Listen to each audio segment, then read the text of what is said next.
and that is because of all of you. I'm always going to give you credit because you worked so hard and you continue working so hard to get it right. So here's our indicators. Number one, daily number of people admitted to hospitals for suspected COVID-19, threshold of 200. Today's report, 69 patients. Daily number of people in health and hospitals ICU, threshold of 375. Today's report, 337 patients. And the one that's the most important, the percentage of people tested citywide who are positive for COVID-19, threshold of 15%, and today only 3% testing positive. And that's as we do more and more and more testing. And it's a good opportunity for me to remind all New Yorkers, please, if you have not been tested yet, go get tested. It is fast, it is easy, it is free. You can call 311. You can get exactly where there's a location near you. Please take advantage of this opportunity. Few words in Spanish. Nuestras pequeñas empresas son el corazón de la ciudad, especialmente los restaurantes locales. Ellos han sido muy afectados, pero vamos a tomar nuevas medidas para salvarlos. En este inicio, vamos a seguir con nuestra misión de crear una ciudad más justa para todos. With that, we will turn to our colleagues in the media. And please let me know the name and outlet of each journalist. We'll now begin our Q&A. As a reminder, we're also joined by First Lady McRae, Deputy Mayor Phil Thompson, the Mayor's Fund Executive Director Toya Williford, and Commissioner Janelle Doris. First question today goes to Andrew Siff from NBC. Mayor, good morning. Hope everyone's well. I've got two questions today. The first one is Chancellor Carranza sent a letter to all the principals and educators, or rather administrators, essentially telling them we're going to have most likely a blended hybrid plan for this fall. You've previously said that there's an option A, an option B, and an option C. At this point, is option A, all the kids go back 5 days a week like normal life? Has that option realistically been eliminated? Do you want my second question now or after the answer? I'll speak to it, then we'll come right back to you. No, it has absolutely not been eliminated. Look, let's do it again. It's a great question, Andrew. I appreciate it. What I think the most important thing to understand from the Chancellor's letter, and he and I spoke about it in detail before he sent it, we have to understand we're going to be on a continuum, and we don't know 3 months from today. That's when school opens up. And again, I understand everyone's deep concern to get ready, and the work that has to be done to get ready, but it is a quarter of a year from now. It's 3 months from today. So we don't know, honestly, will there be a vaccine? I don't think there'll be a vaccine in 3 months, but I don't know. And I would love nothing more. I think we all would. Will the disease have receded greatly? Will the disease have reasserted? Will our efforts to contain the disease continue to succeed? We don't know all of the issues that will face us. So it's impossible, it's literally, Andrew, impossible to say, here's exactly what's going to happen on September 10th, 2020. But what we do know is our schools need to be able to move on a continuum. The better the health situation, the more parents are ready to have their kids come back, the more students we have to be ready to serve in person. On the other side of the spectrum, God forbid we have a situation with the disease where we have to be ready to serve students more and more remotely. So, Andrew, the import of the letter to me was to say, hey everyone, this is going to be tough, but be ready to be someplace on a continuum. It could be every single student back in school. It could be no students back in school. We have to be ready for all of that at any point. It could change literally month to month because of the realities we face, going up or down. I know that's not easy for anyone to hear, but it's true. So what the Chancellor is saying to all the leaders of our schools, and I want to thank all of our principals, assistant principals, all the administrators, all the educators who are trying to make sense of this great unknown, is we have to be ready for any eventuality. Andrew, we also know there's going to be a certain number of parents that even if school is open to all in person, they're not going to be ready necessarily on September 10th to send their child back. And I think there's going to take time for parents in some cases to feel comfortable. Others, I think, will be ready in the beginning. So plan A remains. We want the greatest number of kids in person. Let me make it really clear. The plan A is the greatest possible number of kids in person in school buildings. It must be safe. It must be safe for kids, families, educators, folks who work in the school buildings, everyone. But we know that remote learning is not as good as in-person learning. So if we can make it safe, and we really believe we can, we have a lot of testing, we have a lot of precautions, the more kids in school being taught by a teacher in person, the better. But some parents won't be ready. And so we're going to have a remote element for anyone who's not yet ready to send their child back. We understand this is an extraordinary moment in history. So, Andrew, Plan A remains maximum number of kids in school, always have the remote option available for those who need it, and then we will adjust according to the realities. What's your next question? To do with the incident involving the young man, Jamel Leach, in the Bronx. I know you spoke to the family yesterday, but my question is, how quickly will there be some kind of an action taken involving the police in this case? You had vowed that one of the lessons learned in the wake of all these protests is much swifter action. So how swift will the action be? Yeah, I want to see an investigation done in a matter of days. I'm not going to say exactly, one day or another, but days. And I expect the model going forward to be one that focuses on speed and transparency. We have a great boost now on transparency now that the 50A law has been changed. But what we've got to get to, and we will, is making sure NYPD does these investigations promptly, comes back with results promptly, and we make them public promptly. And then there's consequences that they happen promptly. So this one, I met the young man. I met his family. I'm very concerned. I want to make sure we get the truth, and I want to make sure we follow through based on what the facts tell us. And we'll have more to say on that in the next few days. The next is Jillian from WBAI. Hi, Mr. Mayor.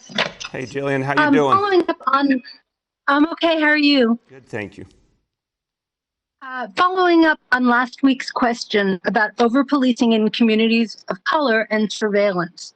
Last month, 42 civil rights and nonprofit groups wrote Speaker Johnson urging him to pass the Public Oversight and Surveillance Technology, or POST Act, which has been languishing, creating a system of oversight over the NYPD's use of military-grade equipment, which tracks people and listens in on calls, things like that, because the department hasn't released information about this equipment and how and where it's being used. So this isn't about community policing per se. Do you support passage of the POST Act? So I have to see the language, Jillian. Look, here's what I do support. I want maximum transparency within the context of dealing with real and very, very challenging security dynamics. Remember, we're very focused right now on the issues that are facing the city here and now. But that does not mean the challenges we faced for years and years in terms of terrorism have gone away. They just haven't. And that poses a real threat to the people of this city.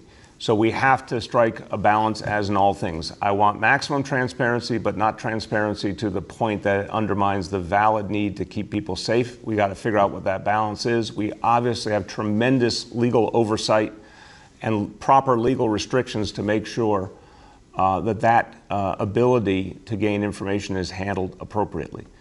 The other thing is, you saw in the approach we took here in this city, I was adamant that we should not have the National Guard in New York City. We should not have military in New York City.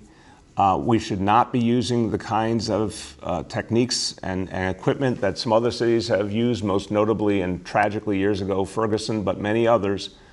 The rubber bullets, the tear gas, the different equipment that just doesn't belong in a setting where we're trying to protect civilians' right to protest.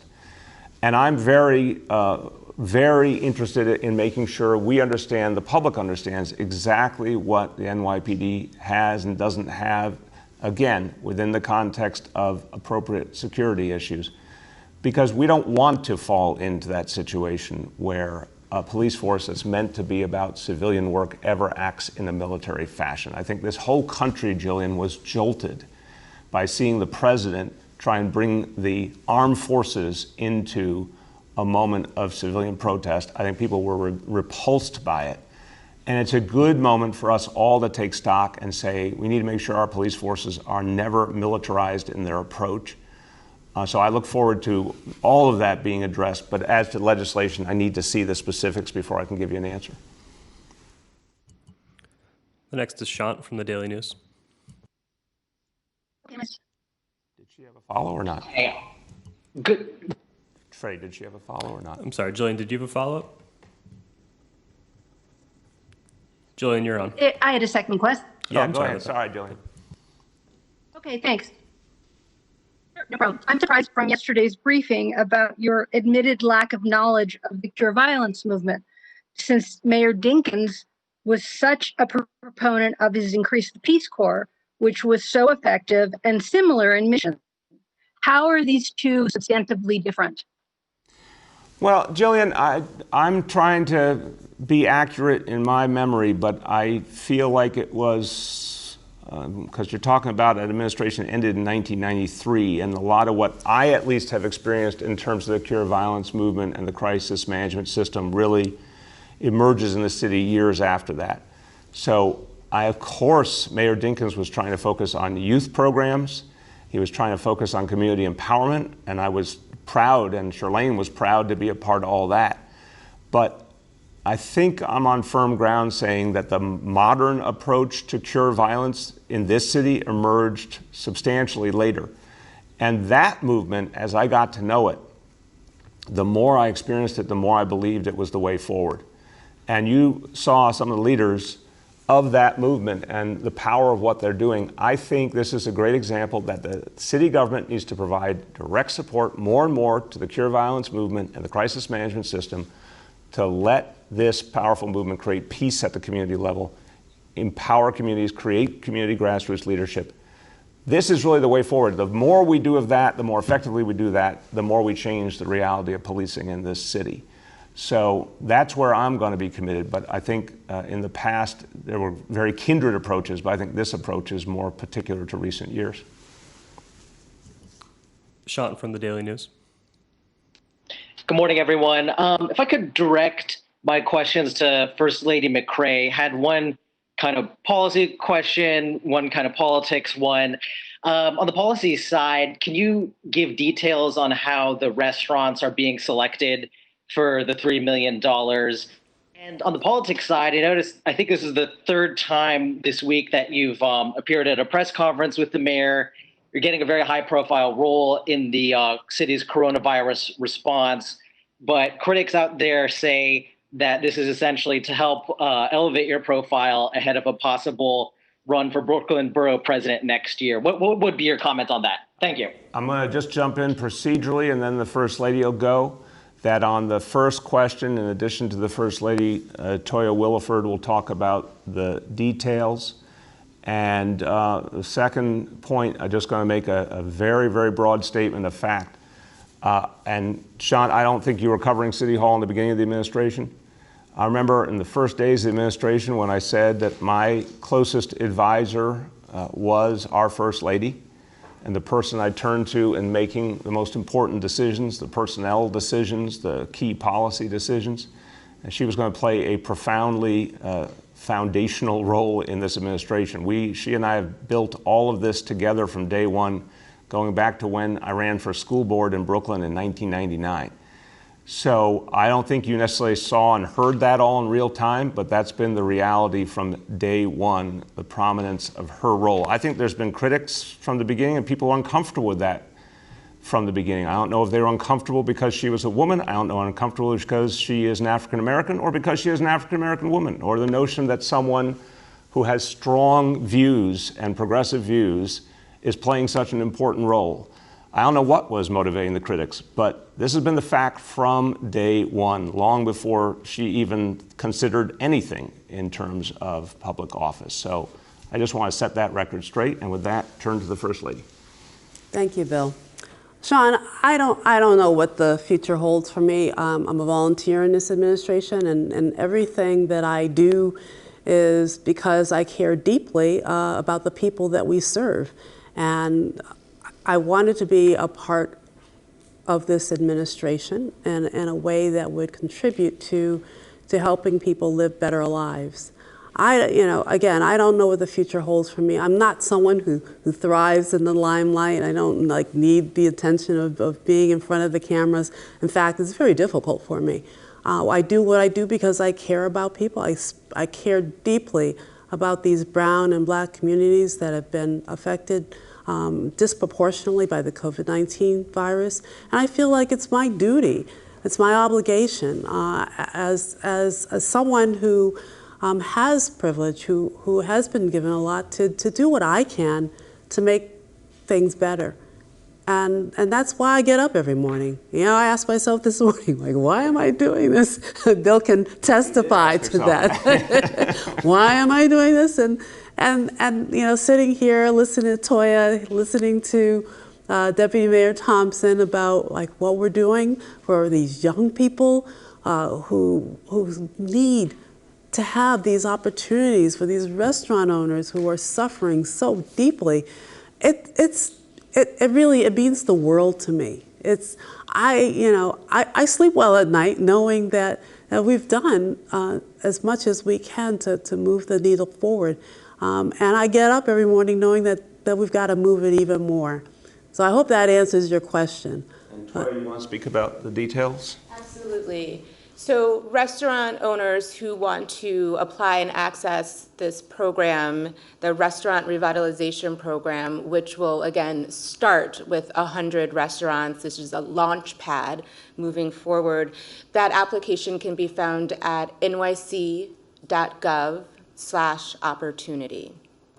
All of the program details and the application can be accessed at that URL. This program will be overseen by the Mayor's Office for Economic Opportunity and will be administered in partnership with the Human Resources Administration, HRA. Thank you. Go ahead. The next is Kathleen from Patch. Hi, Mr. Mayor. Can you hear me? Yes, Kathleen, how you doing? I'm good, thank you. How are you? Good, thank you. So I wanted to talk to you about NYCHA for a moment. Right now, there are 28 buildings and nearly 5,000 residents who don't have hot water today. It's not the first time in the past week. It's not the second. I wondered what you would say to those residents, many of whom live in high-risk areas for COVID-19 and have been told the most important thing they can do to protect themselves is to wash their hands. Yeah, Kathleen, I'm very saddened, really saddened anytime this happens. I mean, we are in a situation where we have got to do everything we possibly can to help the residents of public housing. And we've been doing a lot to specifically address health concerns, whether it's the repeated cleanings in the NYCHA buildings, the free face coverings, the air conditioners for older residents who might be endangered by the heat. We're obviously food programs. There's so much we have to do to keep addressing the health needs of people in public housing and to keep addressing the overall challenge of how to fix our public housing buildings. And obviously, as we get through this pandemic, we're going to go right back to deepening that work. But every time the hot water is out, it personally drives me crazy because I feel for the residents who are going through that. And I know the buildings are, in many cases, really, they've been without investment for decades and decades. I know how hard it is for the folks who work at NYCHA to keep them going. But all I can say is, Kathleen, we learned on the issue of heat that we could do a lot of things differently and that we could speed up the way we address heat. I'll find out today how quickly we can get the hot water back, and if there's anything we need to do structurally to stop these breakdowns from happening, or at least repair them more quickly, because I don't want people going without hot water ever, especially, as you say, in the middle of a pandemic. So we'll have an update for you in the next few hours about how quickly we can fix that. Kathleen, do you have a follow-up?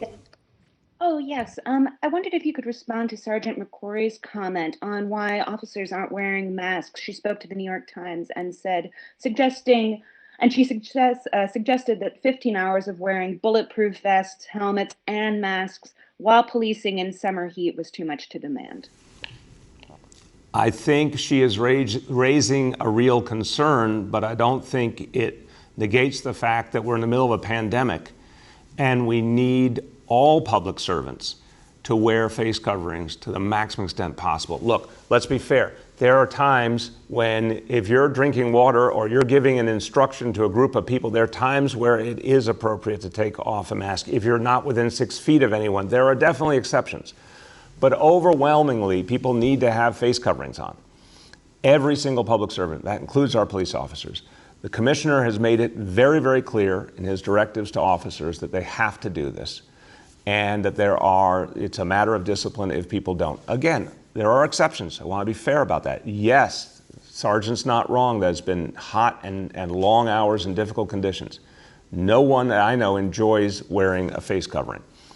But it is so important that the people of the city see the people they look to enforce the law actually abiding by the same rules as the rest of us. And so that has to happen to the absolute maximum extent possible among our police officers as well. Next is Henry from Bloomberg. Hello, Mr. Mayor.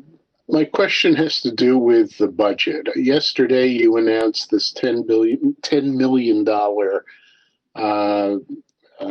Cure Violence campaign. And throughout the several weeks, you've talked about various programs that'll cost several million here, several million there. Are these additive programs, additive to a budget that's already reeling from a fiscal crisis? Or are you going to be shifting money from one department into another department? And if so, why don't you explain to us how you're finding money for these programs and what's going on with the budget? Yeah, Henry, obviously I'm going to start by explaining now, and then the ultimate explanation will come in just over 2 weeks when we put together with the council the final budget. We have two giant X factors. I'm just going to say it for the sake of clarity: the stimulus and the potential of borrowing authority from Albany. Both of those very open questions right now. What we're going to do is prioritize. We may well have to make some very, very difficult choices with the council in the next few weeks. But we're saying that the things we are talking about are priorities no matter what. They are additive in the sense that they will be new directions that the city government will take, and they will be part of the budget no matter what else is done in the budget. Some of the cases you heard today are paid for with other resources, whether they're existing funds being moved to these purposes because the previous initiatives couldn't happen in the context of the coronavirus. So some is reutilization of existing funds. Some is outside money, as you heard from Toya. But mostly what we will do is say if something is a priority, like Cure Violence, we will make it a priority, we will find the money, and we will have to make appropriate actions to take from the whole rest of the budget to make it happen, because we regard it as that much of a priority.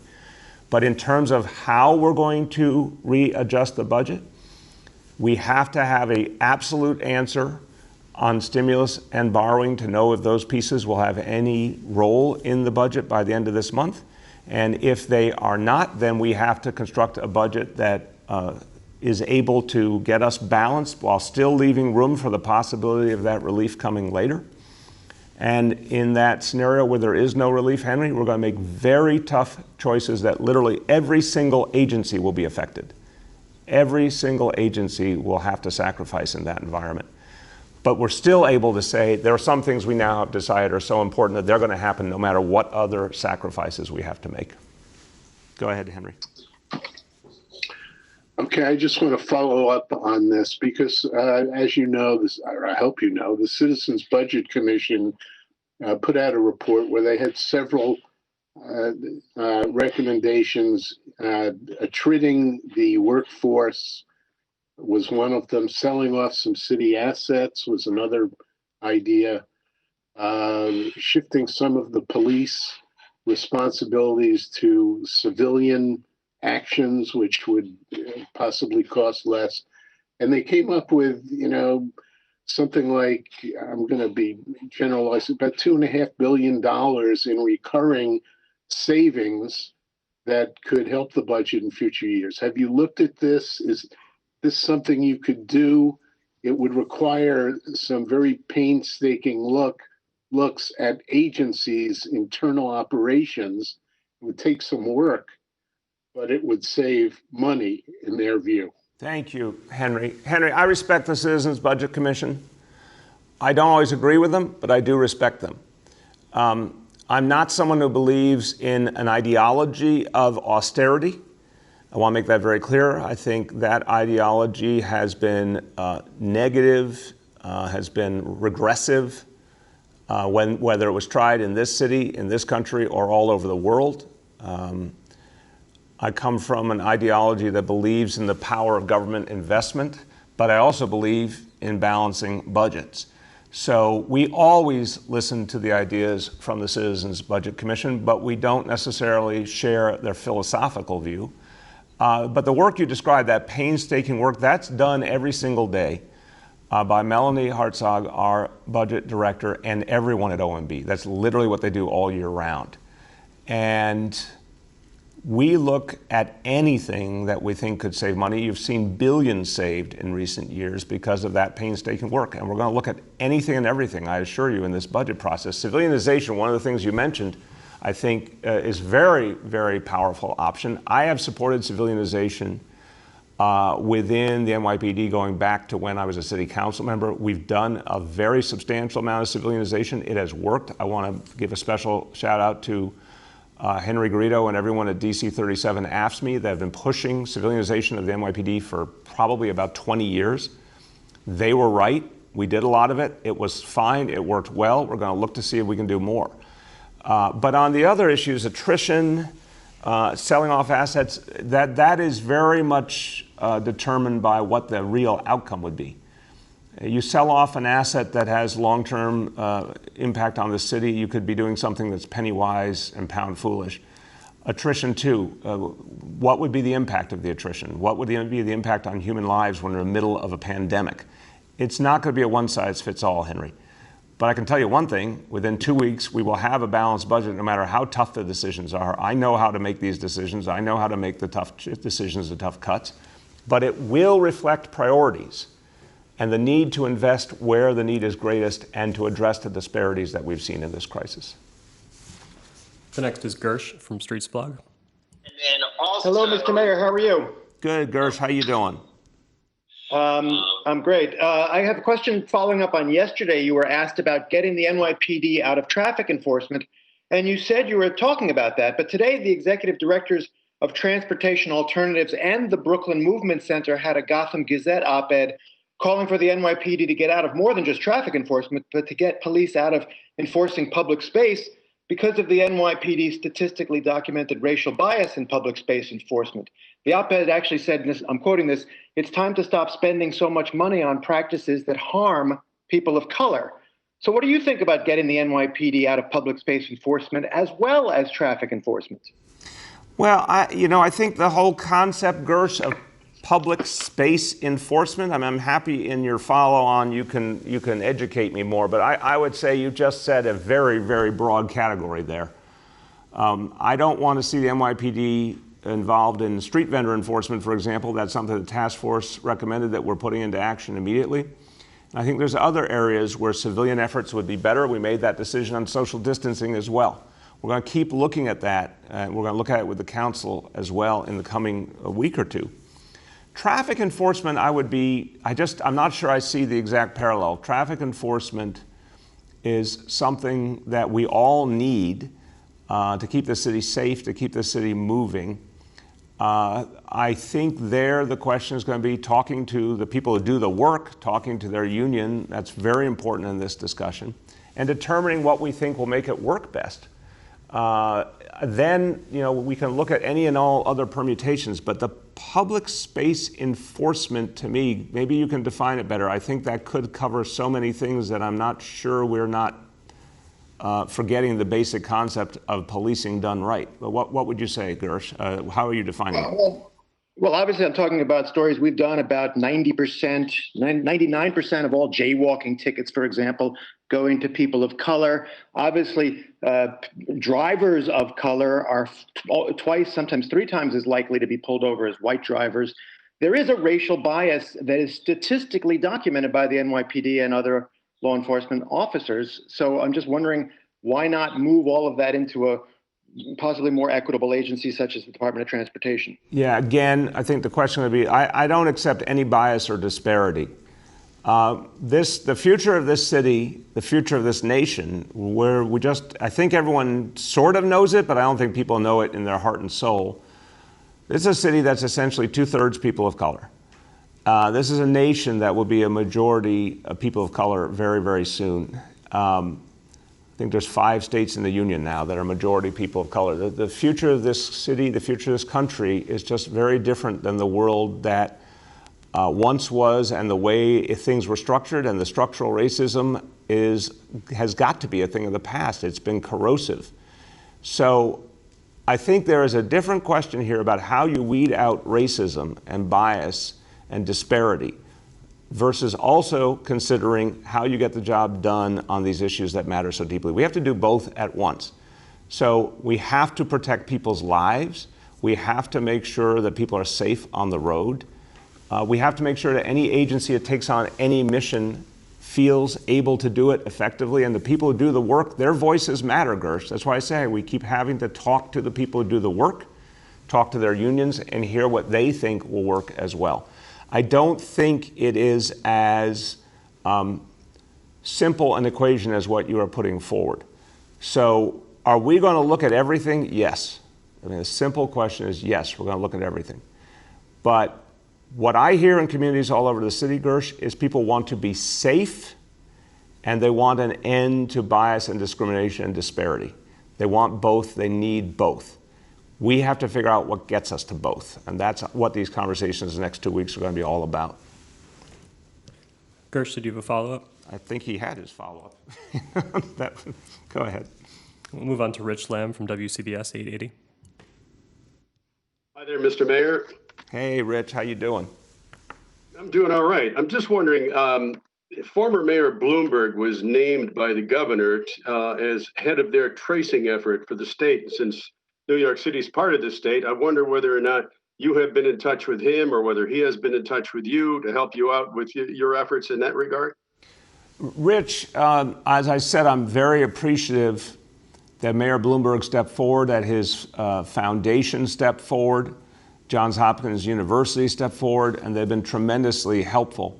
In terms of day-to-day operations, the way things have been set up is that a lot of the work, of course, is the responsibility of locality. I mean, that's just the truth about government in general. Whether you're talking about the way the federal government does things or the state government, they set a lot of the parameters and sometimes provide the funding, but the day-to-day work is done at the local level. So the Test and Trace Corps now, 1,000 strong, on the ground, having an impact. That was done with the help, for sure, of Bloomberg Philanthropies, but the day-to-day work is absolutely done at the local level. Haven't spoken to Mayor Bloomberg, but I am very, very appreciative for his contribution here. Go ahead, Rich. Okay, my second question is one that may betray ignorance on my part, but there was at one time a controversy at Fort Hamilton over a street that was named after Robert E. Lee when he served as an engineer there before the Civil War. And I'm wondering whether do you know anything about whether or not that street name has ever been changed, and what would you think about having it changed if it has not been? If it hasn't been changed, it should be immediately.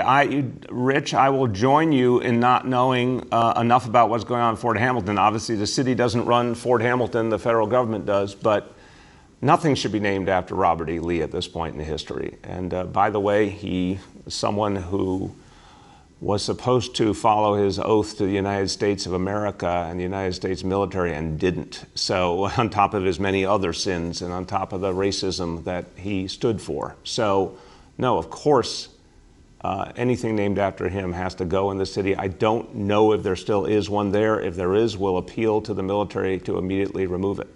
Can I say something? Please, Deputy Mayor. I just wanted to say that my father's family, the Thompsons, on both sides were enslaved on the plantation of Robert E. Lee's father, Henry Lee. And one of my ancestors is named Sarah Lee. This issue is an emotional issue for many people like me. And it's really hard for us to really feel fully part of this country that celebrates our enslavement with names like that on military bases all across this country. So I just want to say that. Thank you for your statement. Thank you, and thank you. I hope everyone took in the fullness of what the deputy mayor just said, and I've known him for 30 years and have such admiration for him. He just said something that's kind of an American truth that needs to be understood. More and more people are finding exactly where their ancestors were enslaved. And I'm just going to say something obvious to everyone whose ancestors weren't enslaved, and that includes my own. Imagine what that has done to families in this country, American families who went through that trauma, and that trauma is felt to this very day, this very hour. So the notion of the man who used military might to try to protect enslavement, that we would in anywhere in this country, and our armed forces, our national government would in any way elevate and respect a man who fought to protect slavery and harm fellow human beings, his name should be taken off everything in America, period. The next is Chris Robbins from Gothamist. Morning, Mr. Mayor. Hey, how you doing? I'm all right. Two questions for you. First question is, yesterday the City Council held a public safety police oversight hearing, and the police commissioner was not present, and neither was anyone from the mayor's office. And given what's happened over the past 2 weeks in the city, and given your renewed commitment to reform and transparency, why weren't those people there for that hearing? What does it say that they weren't present? And I can give you the follow-up question once you address that. Sure, Chris.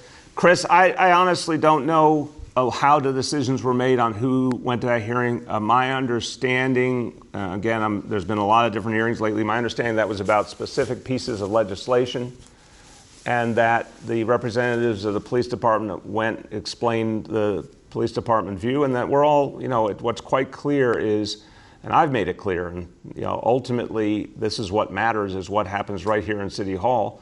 We are working with the City Council on all those pieces of legislation. They're all the right thing to do, and we're going to get it done. So I don't think if it's a matter of simply relaying the department's view on a matter of legislation, that necessarily requires one or another official. It just requires clarity. But I know the commissioner was before the council recently, I believe, on the budget.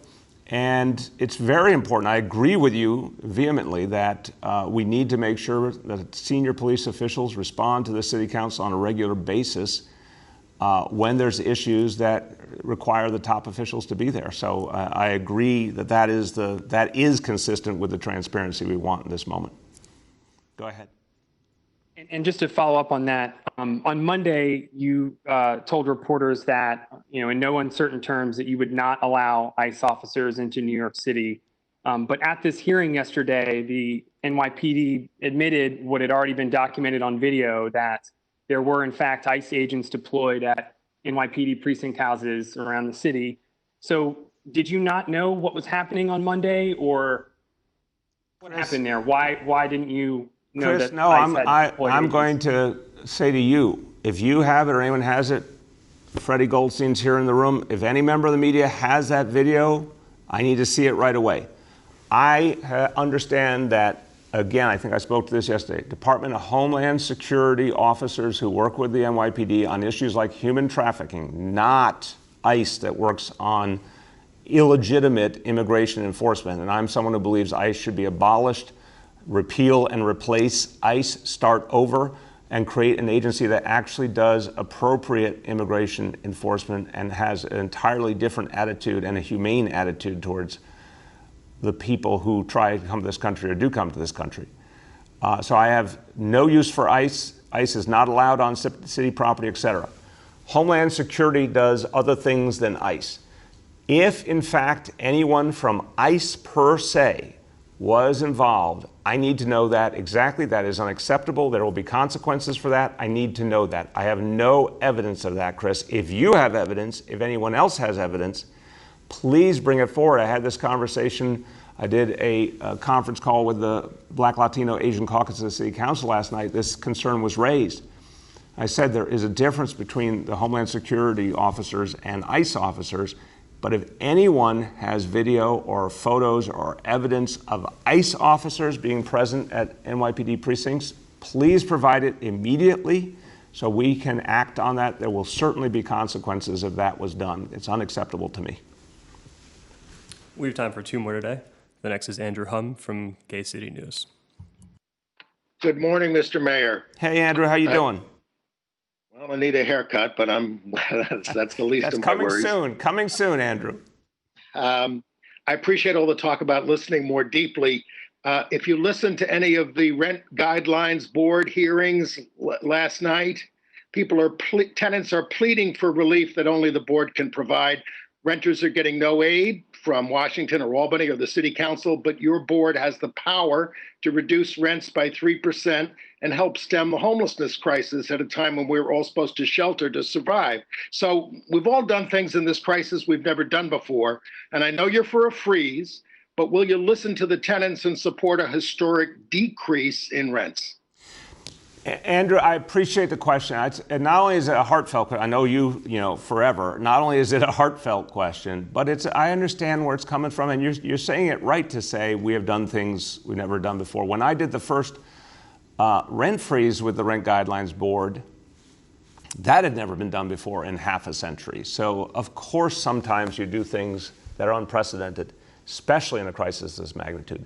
That said, I still believe the rent freeze is the right approach, and I'll tell you why. Because from my point of view, remember, the actions of the Rent Guidelines Board affect all landlords of all sizes within the boundaries of what's covered by the Rent Guidelines Board. It's 1 million apartments. I think there's a lot of particularly smaller and medium-sized landlords that they don't have money coming in, and yet they have to keep the buildings up. You and I would both say it is imperative that they keep their buildings running properly, provide services to people for as long as it takes. And we know there's a lot of people who can't pay rent right now. And we know there haven't been evictions, and I want to emphasize there should not be evictions. So here's what I think would be the better way to solve it, Andrew. The state of New York clearly setting the guideline. There should be no evictions in the city of New York till months have passed after the conclusion of this crisis. That would immediately clarify a big piece of what we're talking about here, and allowing everyone who cannot pay to be on a legitimate formal payment plan, that folks who have no income, when they finally get income back, start paying over time back rent. I think that is the proper way to proceed. I think a rent freeze is exactly the right thing to do. But I still don't agree with the notion of ultimately creating a situation where people who are running the buildings don't have the resources to run buildings. I think that presumes they all have plenty of money to spend. I know they don't. I know they're losing it as the days go by. And I'm not talking about the biggest landlords who I often have profound disagreements with, who tried to stop me from doing a rent freeze in court and we beat them. And I'm not talking about the bad landlords, and I have no use for them and we go after them in so many ways. Talking about everyday landlords who are actually trying to do their job, we have to strike a balance. So I still believe in freeze, but I appreciate you raising the point, and we're going to keep looking at the situation always to figure out what we can do to provide any and all relief, and I need the state to play a more aggressive role. Do you have a follow? Well, my follow-up is something I asked a couple of months ago, and you said you were in favor of, but we still don't have. Been asking for data on COVID and LGBT people and people with AIDS for a couple of months now, and I've yet to see anything from the DOH and the HHC, even though this is required to be collected. And I don't know why that is the case, and I apologize for that, Andrew. I am flummoxed by that. I would think the DOH, that would be something, given the history of that they've worked on so many issues that matter to the LGBT community, that is something that they should be able to do and must do. So we will follow up on that today. I'll ask Deputy Mayor Hensay to get involved to address that issue and fix it. Last question for today goes to Reuven from Hamadia. Good morning, Mr. Mayor. You've been discussing equality a lot, and I'd like to ask you about another apparent inequality in the city. During the past week, on multiple occasions, NYPD officers have expelled mothers and children from playgrounds in Brooklyn. Well, just a few blocks away, on the same day, there were protests with hundreds of people. How does it promote equality, Mr. Mayor, when protesters have already had nearly 2 weeks to be out in the street are continually allowed to gather? while families, many are large families living in very small apartments who've been shut in for months and want to enjoy a hot summer day, are being expelled? Look, Ruben, I appreciate the question. And this has been such a complex reality. I think, again, several have asked this question. I do think the moment that this city, this nation has gone through in the last 2 weeks or so is something very particular, very painful, very intense, very challenging, but also a moment where literally decades and centuries of the demand for change came forward. And real change is happening as a result. And I don't, for a moment, Ruben, I don't lack compassion for those parents. I know it must be extraordinarily tough. I know parents are so frustrated. Look, for Shirley and I, with 2 kids, we often felt really challenged, even when we weren't cooped up in a pandemic. So a family with 4 kids, 6 kids, 7 kids, 8 kids, 9 kids, 10 kids, I can only imagine how tough that is for the parents. And I want nothing more than to get them back to those playgrounds. It was one of the areas where I really tried my best to keep the playgrounds open. And if it hadn't been for the growth of the pandemic, we would have, but we had to at the time. This is something we worked on with the state. We had to get to the point of saying, look, out of abundance of caution, the playgrounds just created too much of a risk to families of the spread of the disease. The day is coming, it's not here yet, but the day is coming when we'll be able to open up them again. We don't have a timeline yet. It will be absolutely connected to how we do at fighting back the disease. More to say on that when the right time comes. But I hope I have given you some sense of why I think the demonstrations were something absolutely unexpected, absolutely particular. But the ongoing effort to try and relieve the pressure of these families while still protecting against the resurgence of the disease, and this is the punchline, this is what matters, Ruben. The last thing you want, or anyone wants, is a resurgence of this disease that then will lead to the restrictions being once again put back in place. We're finally in phase 1.